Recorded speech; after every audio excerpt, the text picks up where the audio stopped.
What do you do if the vinyl liner in your swimming pool has ripped or torn? Well, typically speaking, you can patch it. Much like an inner tube in a bike, you can get a patch kit that you can put over that and hopefully stop the water from leaking.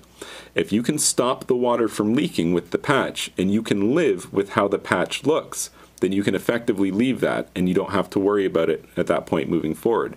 That being said, you have to get all of the holes. If you have multiple holes in your liner, let's say that you had a Great Dane that decided to go swimming in your pool and his claws ripped 100 holes into the liner, can you patch them all? You could patch them all if you can find them all. If you miss even one, then water is going to continue to leak out of your pool and erode underneath and cause all sorts of problems. So if you found this information helpful, be sure to like this video and subscribe to my YouTube channel. And you can check out my website, swimmingpoolsteve.com.